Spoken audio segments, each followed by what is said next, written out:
today's video, I'm gonna walk you guys through how I get my cinematic B-roll for Instagram or for any cinematic video that I'm doing for my car videos. Now, I'm gonna walk you guys through the entire process, how I set up the settings of my camera, the shots that I get when I'm on set or with that car, and then how I set that up in my timeline in post-production. I get a lot of questions from you guys of which frame rate to use, how to set that frame rate up properly in whatever editor you're using. So we're gonna talk through all that stuff. So first on the timeline, we're gonna start with the camera settings over here. Then I'm gonna walk you through some of my favorite shots that I do while I'm on set. So that'll be around here on the timeline. And then over here, we're gonna talk about the post-production. So how to set up your timeline, whether you're in Final Cut, Premiere, CapCut, which is a free editing software, and then 3 editing tips that I use on almost every single one of my car videos that you guys can then implement into yours. So let's dive into it. Pick whichever spot in here is most valuable to you. I think no matter where you are in your videography journey,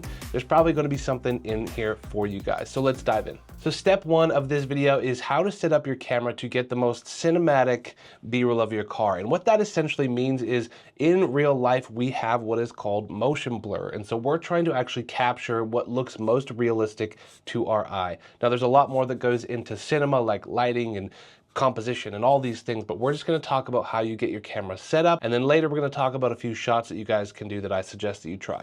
But if you pick up your camera here, I tend to set my camera to 60 frames per second. This is what we call slow motion. If you have access to 120 frames in your camera as well, that's fantastic. The reason I set my camera up in 60 frames per second is this way I can get smooth B-roll of the car, and it gives me a lot of flexibility in post to slow down a shot, or I can even speed ramp, which we'll get into in the editing process. And I'm gonna show you guys how to do all of this once we get to the back half of the video.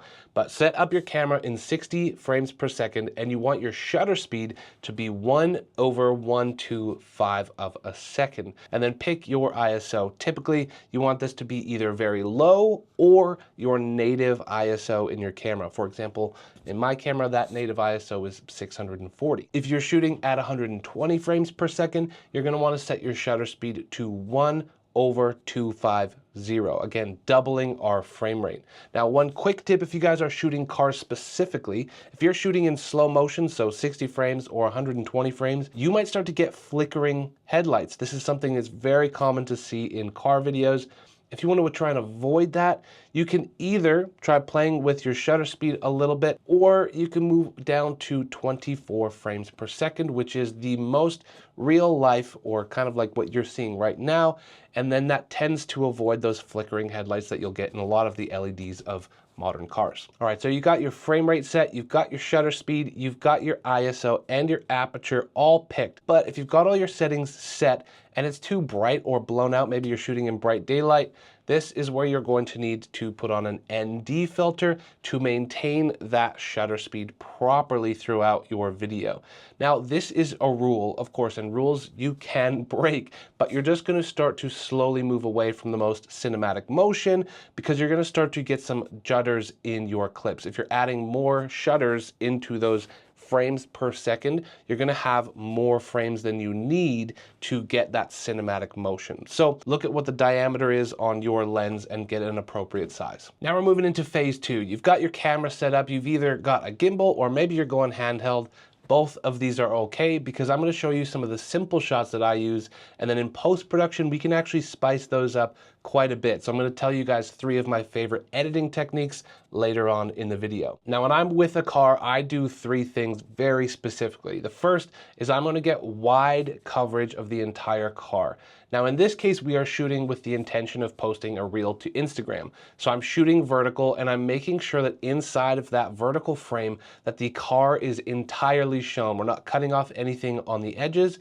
And I'll walk around the entire car and make sure that I have coverage, full coverage of the front, the back, the side angle. Once you've gotten full coverage of the wide sections of the car, that's when you move into the medium details. So get a little bit closer and capture the details like the wheels, the steering wheel, the emblem, the tail lights, the headlights. All of these kinds of things are going to play well together. One of my favorite things to do is get a shot of the wheels and then a steering wheel and center frame them both. That way you can actually do some really fun creative edits in post. So I'll teach you how I do that as well. So you've got your wide shots, your medium, and your detail shots. Now this is where I kind of get a little funky and I turn my gimbal into FPV mode. If you don't have FPV mode, that's okay. You can also do this handheld and just get willy-nilly with your camera. It's a lot of fun. So this is where you walk around the car and you kind of tilt the camera around, capturing different details of the car. Again, if you're shooting in 60 frames per second or 120 frames, the slow motion looks so cool, and you can do some speed ramping, which I'll teach you on the back half of this video, to make these shots just look epic. I think if you follow these 3 rules, when you get back into post-production, you should have enough coverage of the car. Of course, highly recommend if you got the opportunity to get some rollers and other types of content with this car, that'll just add a ton. If you have a drone, throw some drone footage in there. It all just adds to getting a great video. Now that we're into post-production, one thing that I do is I often will go and scroll Instagram, find a great reel that has an audio track that I want to use, ideally a trending one. I'll screen record that Instagram video and then I'll send it over to my computer through AirDrop. I'll then use that track to set my timings so I can cut the video to the beat of that track. Now, for copyright purposes, we are not going to do that, but I will show you some of the ways that I cut these together. Now, before we get too deep in how I cut these together, we're actually going to set up our timeline, so our editor, properly, because you just shot footage in 60 frames per second or 120 frames per second or maybe 24 frames per second. Now you need to set up your timeline in a way that interprets that footage accurately so we can still maintain cinematic footage. So let me show you how I do that in Final Cut, and I'll bring you over to CapCut, which is a free editing software as well, to showcase that you guys can do this in free software. Everything I'm going to teach you how to do today, you can do in Final Cut, Premiere, CapCut, DaVinci, almost any editing software. So when I set up a project in Final Cut, you can just right click, you can create a new project in whatever event you have. And if you do that, it's going to open up this panel here. Now you can name this whatever you want, Porsche GT3 for Instagram. Now I'm going to set this up to be vertical. So one way you can do that is come into your video format settings here, and there's a vertical option, which is great. You can pick that. If you're shooting for YouTube or Facebook or wherever you want to post this thing, you can then pick 1080, 4K, but for this purpose, we're going to do vertical. Then we come into our resolution and we're going to pick 1080p. I tend to just use 1080p because I don't want Instagram to compress my video even further. We're really just putting it on a really tiny screen, so we don't want Instagram to have control over compressing our video to fit it into their format. And that gives us the option in post to crop in a little further while still maintaining really high resolution. This next setting is really important, and this is the frame rate. So we want our timeline to actually have a frame rate of 24 frames per second. Again, this is the cinematic way of doing things so that when you've shot in 60 frames per second, we can stretch those clips out without losing any frames in the middle. And I'll show you exactly what I mean here. So now that we've got this all set up, we can hit OK. It's going to create a new event there. If you are in CapCut and you need to set those settings as well, make sure that you are not clicked on any of your clips here, because if you're clicked on a clip, it's going to show you how you can adjust that clip. So we're just going to click off of that clip in the timeline, and then you can come down here to modify. This is where you can get access to all of those same settings, how you want to set up your video, whether that's vertical or horizontal, and then make sure that your frame rate is set to 24 frames per second. Now I want to show you guys a really quick example of why you shoot in 24 frames per second, 60 frames per second, and why you can't stretch those clips. So this is why we have to do it correctly. So here is an example of a 24 frames per second timeline with a 60 frame per second clip. So when I hit play, you can see that it's going quick and there's a few extra frames in there that we have to work with. So I can actually re-time this to accurately be on the 24 frame per second timeline. So I'm going to hit Command R to open up the retiming. Now the way that you know how to slow down your retimed clip is kind of interesting. You take 24 and divide it by 60. That will equal 0.40. Same with 120 frames per second. If you want to divide that many clips, you go 24 divided by 120, you're going to get 0.20. So because we have a 60 frame per second clip here, we're going to drag this to 0.40. Now you see if I play this clip, we still have enough frames because we shot in 60 frames per second to fill all those gaps. And you can see that it's nice, buttery, smooth footage. Now what happens if you slow down a 24 frame per second clip? If we wanted to slow this clip down and we shot it at 24 frames per second, but we drag it out to 40, well, you're gonna see that now you're gonna start to see stutters in the clips. There's not enough frames per second to make this look smooth. So that's why we need to set our settings correctly in camera so that when we get to post-production, we have everything that we need. Now I know that that's a lot of minutia in the details, but I hope that helps some of you guys out when you're setting up your timelines correctly, and you can take all your different frame rates of clips and put them into your timeline. Now I'm going to teach you guys 3 of my favorite ways to edit these clips when you have them in your timeline. They're really easy, but they add a lot of spice to your footage. So when you time these to your Instagram music or trending reels or whatever, it's going to look really cool. I've quickly gone and color graded this footage. If you guys want to know how to color grade your cinematic log footage, I've got videos here, and I also have LUTs down below that are built specifically for automotive content creators. They're really cool. I'll leave a link for them down below. In this one, we're using my subtle teal and orange LUT. The first tip that I'm going to teach you guys is actually how to edit speed ramping. This is one of the coolest ways to do it. And I mentioned earlier in this video that you can take cuts from a steering wheel shot and a wheel shot, and we can make some really cool adjustments here to speed ramping. So what I'm going to do is we want to maybe speed ramp from this clip into this clip. We're going to slow down all of our clips. We're going to pick the spots that we want to showcase. So I want this to showcase here, and then we're going to speed ramp out of it. So the way you do speed ramping in Final Cut is you hit Shift B, and then we're going to drag this forward and make this part of the clip faster. Now what we want to do here is we want to actually add a speed ramp in.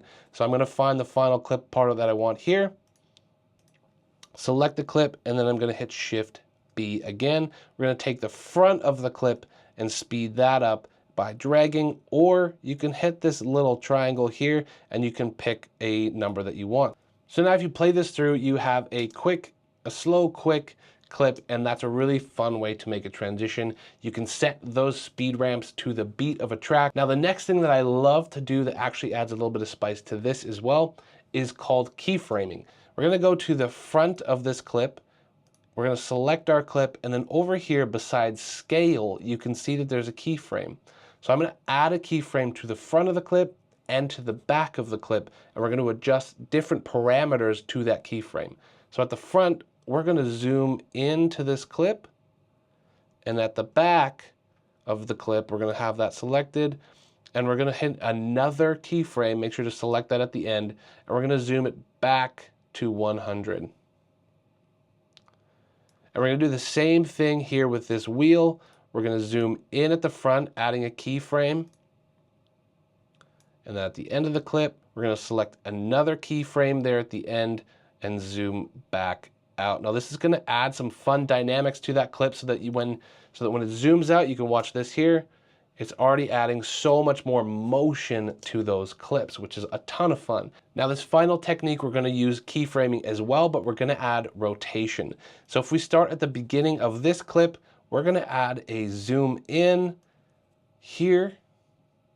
We're going to zoom out again at the end, and we're going to add rotation. So if you don't have a gimbal and you can't do FPV and you really just want to shoot some really simple clips, I mean, this is a very, very simple clip, then we can add FPV style to our videos. So I can actually rotate this here.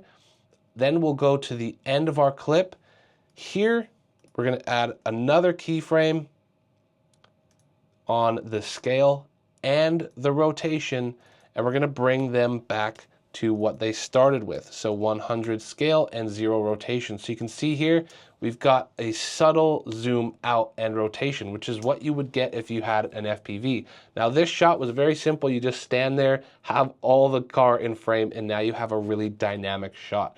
If you're in CapCut, you have all the same features in here with keyframing. You can see they're on the side here. To add keyframes for position, rotate, or any of those things, you actually have the ability to do all of that stuff in a really simple free software. As well, if you guys do go look at those LUTs, you can add those LUTs into any of these clips here, and you can see how that will adjust the really cool colors for your video. So if you guys aren't professionals, you don't want to pay for Premiere, Final Cut, or DaVinci, I think is free up to a certain point, then CapCut's a great way for you guys to get started making and implementing these techniques into your car videos. Now, if you guys want to practice with some of this footage, I'm actually going to leave a few clips down in a Dropbox down below so you guys can practice, whether it's in CapCut or whatever editing software you have. Go try it out, because I know that it's one thing to hear this and not be able to implement it practically. So I'll drop some clips down below and you guys can have a go practicing with those clips, but I hope this has ultimately been a helpful video for you and taken you one step further in your journey. I love doing this. I love teaching you guys how to do what I do, and I love what I do. So feel free to subscribe to the channel. You might enjoy this video here, but I do hope that I will see you guys in the next video. Peace.